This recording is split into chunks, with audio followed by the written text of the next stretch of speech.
자율주행이라는 이 기술이 향후 10년 동안 계속 발전할 수밖에 없고, 시장 전망은 사실 뭐 이젠 1,000조 원이 넘어가는 시장이 될 거다. 충분히 가능성은 있다라고 생각이 됩니다. 자율주행하는 업체들이 되게 많이 있잖아요. 그럼 이 시장에서 과연 이제 누가 위너가 될까? 테슬라라고 봐야 될 것 같고요. 이 FSD가 폭발적으로 이렇게 확 팔리는 구간이 있을 거예요. 그 타이밍에 딱 접근하는 게 퓨런티어라고 하는 기업인데 5조, 1조 원 규모로 테슬라에 공급한다. 이런 뉴스들이 나온 적이 있었거든요. 넥스트 칩을 카메라 수요가 많아지면 많아질수록 좋아질 수밖에 없는 업체고, 이미 좀 많이 올랐더라고요. 저는 길게 보면 늦지 않았다라고 생각합니다. 네, FS 리서치 황세환 대표님 모시고 얘기 나눠보겠습니다. 네, 안녕하세요. 네, 안녕하세요. 대표님이 올해 4월쯤에 나와주시고 저희 이번에 두 번째로 모셨는데 저희가 또 모신 이유가 있거든요. 어떤 이유가 있을까요? 그때 나와서 이제 해주셨던 얘기 중에 루닛 얘기하셨잖아요. 제가 루닛을 추천을 드리는 이유는 이 분야에서 암을 정확하게 진단을 하는 확률, 이런 부분들에서 알고리즘 부분에서도 사실 글로벌 1등을 여러 번 했었던 회사고요. 그때 얘기하셨을 때만 해도 이미 주가가 많이 오른 상태여서 사실 이런 종목이 있나 보다 그 정도만 생각하고 넘겼는데 웬걸? 그때 촬영하고 난 이후에도 지금 주가가 거의 한 뭐 4배 가까이 그때 이후로도 한 그 정도 오른 것 같아요. 올랐을 정도로. 그래서 사실 주가가 오를 때마다 대표님 생각이 많이 나더라고요. 네. 그때는 이제 못 잡았으니까 루닛은 그냥 잘 놓아주고 제2의 루닛을 찾는 작업이 또 중요하잖아요. 사실 이제 루닛을 말씀드릴 때는 이 자율주행 테마를 처음에 공부할 때랑 좀 비슷한 생각이었던 것 같아요. 작년에 금리가 올라가면서 이 기대감만 있었던 AI 회사들 주식들이 작년에 많이 하락을 했었거든요. 그래서 어떤 종목들은 시가총액 500억까지 하락을 하기도 했는데, 제가 생각하기에 향후 10년 정도를 사회를 크게 변화시킬 수 있을 만한 어떤 산업이나 기술이 뭐가 있을까라고 하면은 저는 가장 큰 게 인공지능이라고 생각을 했었거든요. 그래서 그런 것에 비해서는 AI 회사들의 주가가 너무 절대 시총이 너무 싸다라는 생각을 했었고, 저는 또 이제 암 조기 진단 이쪽 기술을 좀 좋아하다 보니까 거기에 이제 부합하는 회사가 루닛이었고, 그리고 이 회사의 기술이 글로벌 정말 탑티어 수준이라고 생각을 했거든요. 그러면 이제 본론 들어가기 전에 약간 번외편으로 루닛 어때요? 지금도 좀 좋게 보시나요? 물론 이제 장기적인 그 뷰는 여전히 이제 사실 좋게 보고 있는데, 주가라는 측면은 또 다른 얘기이기 때문에 이미 사람들의 기대감이 좀 많이 반영돼 있고, 그렇기 때문에 사실 여기서 이제 단기적으로 지금 아주 세이프한 가격대입니다라고 얘기를 하기는 사실 좀 조금 애매할 수는 있을 것 같아요. 그거보다는 아직은 바닥에 있지만 기대감이 많이 반영이 안 된 그런 종목들을 다시 찾아보는 게 좋지 않을까 싶습니다. 그러면 그렇게 좀 기대할 만한 종목으로 대표님이 오늘 준비해 오신 게 뭔가요? 오늘 준비해온 테마는 자율주행 테마입니다. 자율주행이라는 이 기술이 향후 10년 동안 계속 발전할 수밖에 없고, 길게 봤을 때는 아직까지도 사실 산업이 너무 초기의 느낌이고, 그리고 주가들도 사실 그걸 반영 못하고 있는 경우들이 굉장히 많은데, 2차 전지도 처음에 그랬잖아요. 처음 시작한 게 2009년이었거든요. 그때 당시만 하더라도 사실 테마로 봤었어요. 2020년부터는 본격적으로 테슬라 때문에 실적이 좋아지면서 이쪽 시장이 그때부터 이제 본격적으로 주가가 막 10배, 20배 막 이렇게 오르기 시작했거든요. 그래서 자율주행 쪽도 사실 마찬가지예요. 아직 길게 봤을 때는 그 어떤 완전 초기의 느낌이고, 당장 내년에 이 테마가 좋아진다라고 하기에는 기회도 있고, 그리고 우려도 지금 상존하고 있는 상태라고 좀 보여지더라고요. 그래서 오늘은 그 두 가지 부분들을 조금 모두 말씀을 드리고, 이렇게 됐을 때 이 테마를 보는 게 맞습니다. 이 정도까지 말씀을 드리는 게 맞을 것 같아요. 자율주행 테마라고 하면 이제 주식 좀 하시는 분들은 이제는 너무 익숙한 테마가 됐고, 또 요즘은 공부들도 많이 하시니까 그래도 혹시라도 또 모르시는 분들을 위해서 간단하게 개념부터 좀 설명을 해주신다면. 간단하게 이제 이 자율주행 차가 무엇인지에 대해서는 그냥 저희가 딱 단어에서도 인지할 수 있게끔 차량 스스로 운전을 하는 차다라고 이제 이해를 하시면 될 것 같고요. 운전자가 없이도 운행을 할 수 있고, 운전자가 들어가 있지만 사실상 운전자가 아닌 거죠. 자율주행에 대해서 이제 3요소를 좀 얘기를 많이 하더라고요. 이 3요소를 알아야지만 여기에 관련돼 있는 종목들이 뭐가 있는지 여기까지 좀 연결이 되기 때문에 이걸 저희가 간단히 좀 볼 필요가 있을 것 같아요. 자율주행차의 이 3요소를 인지, 판단, 제어 이렇게 세 가지로 나누고 있는데, 인지는 뭔가 인지를 하는 거죠. 이제 저희가 운전할 때 뭘 보고 가기 때문에 앞에 뭐 장애물이 있는지 아니면 사람이 있는지 아니면 차가 있는지 이런 부분들을 인지를 해야 되는데, 자율주행차에서도 이 인지를 하는 역할을 하는 어떤 부품이라든지 아니면 기술이 필요한데, 어쨌든 이 하나의 요소가 필요한 거고, 예를 들어서 앞차가 멈췄어요. 그러면 이제 차가 판단하잖아요. 아, 브레이크를 밟아야겠구나. 이런 판단을 하는데, 이 판단을 하는 영역, 이게 이제 자율주행 차에서는 메인 프로세서가 이 역할을 한다라고 보시면 되겠고요. 세 번째는 제어입니다. 이제 차를 멈춰야겠다고 생각을 했으니까 브레이크를 저희는 보통 밟죠. 근데 이제 자율주행 차는 스스로 하는 거니까 브레이크 페달을 밟을 수 있도록 명령을 내리고, 그리고 그걸 실행할 수 있는 이런 기계적인 부분들이 필요하다라는 거죠. 자율주행 차의 레벨에 대해서 많은 분들이 얘기를 하시는데, 이 레벨을 좀 알아야 될 필요가 좀 있겠더라고요. 이게 왜냐하면은 이건 역시 자율주행 차의 시장이 당장 커질 수 있을 거냐, 아니면 조금 시간이 걸릴 거냐, 이런 부분들을 좀 예측하는 데 있어서 좀 도움이 되는 것 같아서, 그림을 보시면은 요거 이제 국제 그 자동차 기술자 협회에서 나온 자료입니다. 근데 이 표를 보시면은 레벨 0부터 레벨 5까지 6단계로 자율주행 이 레벨을 나누고 있거든요. 이 표에서 보면은 색깔이 달라요. 레벨 0부터 레벨 2까지는 하늘색으로 표시가 돼 있고, 그리고 레벨 3부터 레벨 5까지는 이 초록색으로 표시가 돼 있거든요. 레벨 0부터 2까지는 운전자, 그러니까 사람이 운전을 하는 영역이에요.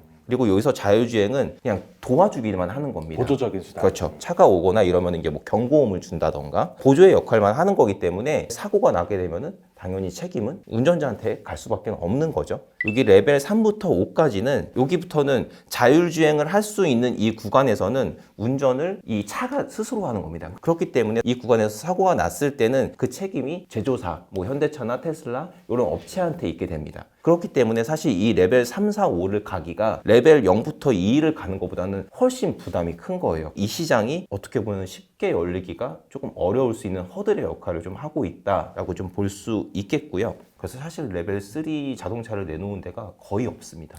섣불리 내가 먼저 그 시장에 들어가서 혹시라도 사고가 나게 되면은 그 배상금과 그리고 그 이미지 타격은 사실 굉장히 크기 때문에, 그걸 내가 먼저 지고 들어갈 이유가 크게 없는 거죠. 그리고 레벨 2 같은 경우에는 최근에 구매하고 있는 현대차 같은 경우에 대부분 다 이제 레벨 2 기능을 아마 구매를 하고 계실 거예요. 예를 들어서 뭐 앞차와의 간격 유지라든지 아니면 속도 유지라든지 아니면 뭐 차선 이탈 방지, 이런 부분들 굉장히 사실 유용하잖아요. 이 부분에 대해서 이제 돈을 지불하는 부분이 저는 소비자로서 충분히 이건 효용성이 있다라고 생각이 들거든요. 근데 이제 레벨 3 같은 경우에는 이 고속도로에서 자율주행 되는 부분들을 보통 지원을 많이 해주고 있어요. 근데 이거에 대해서 지금 한 740만 원 정도를 부과를 하고 있는데, 과연 이 기능만으로 740만 원을 좀 낼 수 있겠냐, 약간 좀 레벨 2에서 3로 넘어올 때 이 자율주행이 주는 효용성 대비해서는 사실 가격을 지불해야 되는 게 너무 크죠. 그래서 이제 사실 저는 이게 허들이 있기 때문에 레벨 3 시장이 생각보다는 조금 안 열리고 있고, 그만큼 부담과 그리고 기술적인 부분, 그리고 그거에 대한 가격 책정, 이런 부분들이 좀 허들은 좀 있다, 저는 그렇게 좀 생각하고 있습니다. 그래도 우리가 자율주행 테마에 대해서 기대하는 거는 시장이 그만큼 성장할 거다라는 이제 그런 기대감 때문인 거잖아요. 시장 전망은 사실 뭐 이제 1,000조 원이 넘어가는 시장이 될 거다. 근데 이게 그렇게 될 수밖에 없는 게, 사실 기존의 내연기관차가 자율주행차로 넘어가면은 뭐 차량 가격 자체가 5천만 원에서 뭐 1억 이렇게 되기 때문에 당연히 뭐 그렇게 1,000조가 넘어가는 시장이 될 수밖에 없을 것 같고요. 여기 이제 모던 인텔리전스라고 하는 이 조사기관에서 나온 거는 지금 연간 2028년까지 한 22% 정도 연평균 성장을 계속 보일 거다, 이런 자료가 있고, 한국수출입은행에서 추정을 한 부분인데, 여기는 2035년까지 연평균 84.2% 성장을 할 거다. 사실 자율주행차 시장 규모 자체가 거의 책정이 안 돼 있었고, 차 자체의 가격이 너무 크고, 거기다가 이제 추가적으로 들어가는 부분들이 이 인지할 수 있는 센서들, 디스플레이도 많이 들어가게 되고, 그리고 거기에 이제 여러 가지 반도체들이 일단은 많이 탑재가 돼야 되기 때문에 전자부품들이 추가적으로 들어가야 되는 부분들을 생각해 보면은 충분히 가능성은 있다라고 생각이 됩니다. 정부 입장에서 사실 보더라도 예를 들어서 뭐 오지 쪽 같은 경우도 버스 운행이 돼야 되는데, 되는데 사실 타는 사람이 거의 없다 보니까 근데 거기 이제 계속 국세로 나가는 부분이 있고 근데 그런 부분들 사실 자율주행으로도 충분히 돌릴 수 있잖아요. 왜냐면 도로가 복잡하고 이런 게 아니다 보니까 그래서 그런 부분들의 돈들도 세이브할 수 있는 부분이 있고 여기 이제 일본에 나와 있는 사례인데 일본 같은 경우에는 이 75세 고령 운전자들이 운전을 하기가 어려워지다 보니까 여기에 이제 서포트카라는 거를 좀 지원을 해주기 시작했어요. 어떤 위험 시에 자동으로 제동이 되는 이런 기능이 들어가는 부품들을 이제 제공을 해주기 시작했는데 2017년부터 보급이 되기 시작했거든요. 여기 그림을 보시면은 근데 이때부터 보시면은 고령 운전자들의 교통사고 건수가 줄어드는 부분들이 나오게 됩니다. 국내는 지금 65세 이상 운전자의 교통사고 건수가 계속 증가를 하고 있거든요. 그렇기 때문에 정부 입장에서도 이런 자율주행을 지원을 할 수밖에 없고요. 유럽에서도 지금 내년부터 당장 에이다스를 탑재를 의무화하기로 했거든요. 정부 입장에서도 충분히 이거는 지원을 해줄 만한 사업이다. 이렇게 볼 수 있어서 결국 시장은 커진다라는 거에 대해서는 의구심은 없습니다. 자율주행하는 업체들이 되게 많이 있잖아요. 그럼 이 시장에서 과연 이제 누가 위너가 될까? 아무래도 가장 먼저 저희가 좀 주목해야 될 회사가 테슬라라고 봐야 될 것 같고요. 다른 업체들과는 좀 다르게 라이다랑 이 레이더라는 이 부품을 쓰지 않고 카메라로만 사실 인식을 하고 있다 보니까 원가가 훨씬 저렴할 수밖에는 없고 그리고 이 회사는 지금 뭐 도적 컴퓨터도 개발해가지고 계속 지금 AI 쪽의 기술을 좀 고도화시키고 있잖아요. 인공지능에 대한 기술도 갖고 있어서 이 원가 절감과 이 인공지능의 기술력 이게 두 가지가 만났을 때 가장 사실 상용화가 가까운 회사죠. 웨이모나 아니면은 이 GM의 크루즈 같은 자율주행 차들을 보면은 라이다가 달려있기 때문에 아무래도 외관상으로 봤을 때는 이거를 우리가 타고 다니기에는 약간 조금 디자인만 보더라도 부담스러운 부분이 없지 않아 있거든요. 구체적으로 테슬라처럼 카메라만 이용한 자율주행 방식하고 레이더하고 라이다를 같이 병행해서 쓰는 방식이 어떤 차이가 있는 거예요? 아무래도 인식률 자체는 병행해서 이걸 이제 센서 퓨전 방식이라고 하는데 카메라가 인식할 수 있는 부분이 있고 그리고 레이더가 인식할 수 있는 부분이 있고 또 라이다가 또 인식을 잘하는 부분이 있고 서로 이제 보완적인 관계거든요. 그래서 아무래도 그 센서 퓨전 방식이 인식을 좀 잘 할 수 있지 않을까. 그리고 가격적인 부분 뭐 라이다 같은 경우에 지금은 가격이 좀 그래도 많이 내려왔다고는 하지만 라이다 하나만 하더라도 뭐 100만 원 이상 넘어가게 되고 하면은 아무래도 돈을 많이 지불할 수밖에 없는데 그 돈을 많이 지불한다는 경우 결국은 허들이 될 수밖에 없거든요. 그래서 이제 라이다 진영 같은 경우에는 부품의 그 크기를 축소하고 그리고 가격을 더 내리고 하는 이 부분이 필요하다라고 생각이 되고 결국 테슬라는 그 부분을 기술로 메꾸겠다라는 거거든요. 빅데이터와 이 AI로 메꾸겠다라는 건데 그거에 대한 데이터를 쌓는 기간이 조금 필요할 거고 소프트웨어 기술로 결국은 정말 그 하드웨어 부분을 메꿀 수 있겠냐 그 부분이 나와줘야만 사실 진정한 자율주행의 차가 완성이 되지 않을까? 그럼 이 시장도 어떤 기술이 승자가 되느냐에 따라서 약간 위너 텍스 롤 같은 그런 양상으로 흘러갈 수가 있는 건가요? 맞습니다. 이 자율주행 시장을 볼 때 누가 조금 더 지금 잘 해나가느냐 그걸 봐야 된다라고 생각을 하고 있고요. 국내에는 이제 레이더 업체도 있고 그리고 카메라 업체들도 있는데 만약에 테슬라가 잘한다라고 하면은 아무래도 이제 라이더 업체들은 밸류에이션이 좀 떨어지겠죠. 그럼 반면에 카메라 업체들은 좋아질 수밖에 없을 것 같고 반면에 이제 라이더 업체들이 좀 생각보다 잘했다 라고 하면은 카메라 업체들이 조금 주가가 좀 눌리는 이런 효과들이 생길 수 있다라고 보고 있습니다. 테슬라가 결국은 이 FSD라고 하는 이 자율주행 기술이 얼마나 고도화된 게 나와서 챗GPT도 결국은 그 가입자가 폭발적으로 늘어나는 걸 보고 사실 반응하기 시작했거든요, 주식시장에서. 그렇기 때문에 이 FSD가 폭발적으로 이렇게 확 팔리는 구간이 있을 거예요. 그 타이밍에 딱 이 자율주행 테마를 접근하는 게 저는 맞다라고 보고 있습니다. 그럼 지금 대표님이 보시기에 여러 자율주행 진영 중에 정말 이 시장을 독식할 가능성이 높다, 가장 앞서 나간다고 보시는 진영은 어디라고 보세요?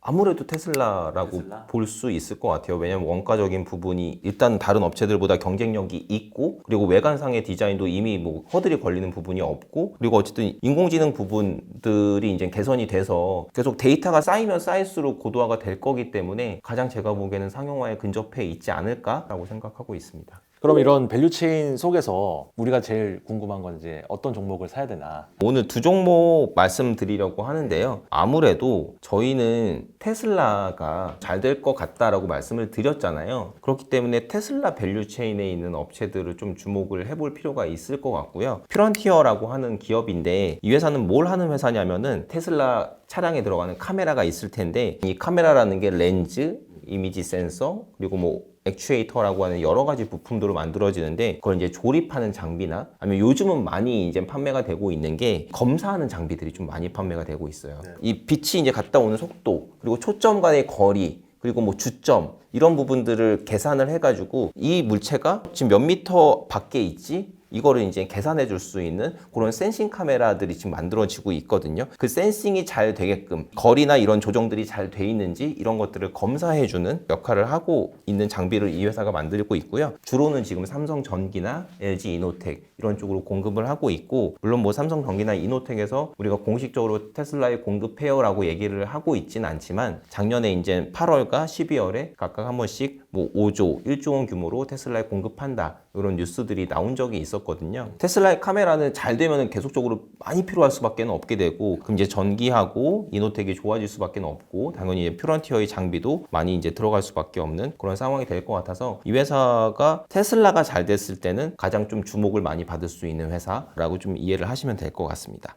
그래서 사실 올해 벌써 이제 실적이 사실 상당히 많이 좋아졌고요. 작년 영업이익이 한 16억 정도 나왔는데 올해 한 90억 정도 예상이 되고 있습니다. 내년 전망은 좀 어때요? 내년은 한 30-40% 정도는 일단은 성장을 할 걸로 좀 보고 있어요.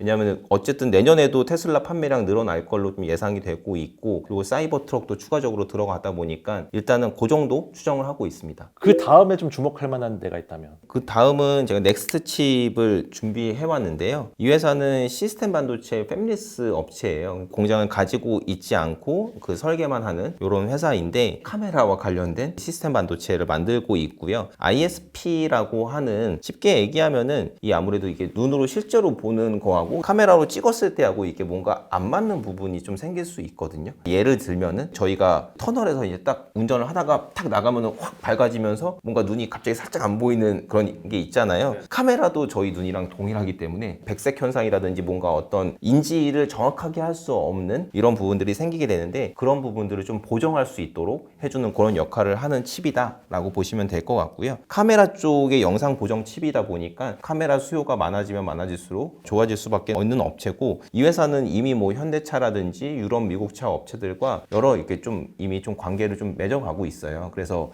이게 글로벌리 좀 확장성이 좀 크다 보니까 그 장점이 좀 있다라고 좀 볼 수 있을 것 같고요. 그리고 아무래도 팹리스 업체다 보니까 매출이 많아지게 됐을 때는 영업이익이 조금 레버리지가 확 늘어나. 급증할 수 있는 그런 좀 장점도 있습니다. 이 넥스트 칩 설계하는 그 기술이 어떤 뭐 다른 경쟁 업체나 이런 것 대비 기술적 혜자가 좀 있는 편인? 사실 그 부분이 뭐 아무래도 저도 그렇고 투자자분들도 가장 궁금해할 만한 부분일 텐데 이 회사가 사실 굉장히 오랜 기간 동안 적자를 내오고 있어요. 루닛도 사실 좀 그랬거든요. 대규모 적자를 계속적으로 좀 내고 있는데 돈을 잘 썼다라면은 기술 개발 쪽에 투영이 됐을 수밖에 없을 거고 그 부분들이 사실 기술력으로 나타날 수밖에 없을 거라고 생각이 되고요. 그렇기 때문에 뭐 현대차라든지 다른 데보다는 이 회사가 아무래도 좀 기술이 좋다라고 생각되니까 여러 업체들이 이 업체에 좀 러브콜을 하고 있는 게 아닌가 라고 사실 그렇게 판단을 했습니다. 근데 저도 이제 촬영 들어가기 전에 퓨런티어하고 넥스트 칩 주가가 어땠나를 살짝 보고 왔어요. 근데 이미 좀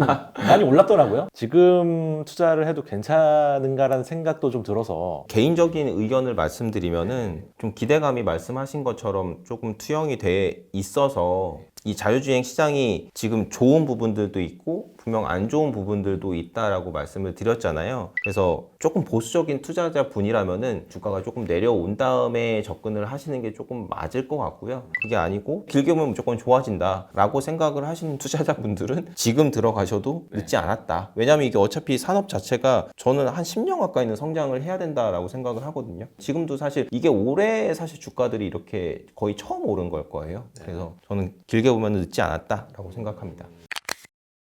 네, 지금까지 FS 리서치의 황세환 대표님 모시고 좋은 말씀 많이 들었는데요.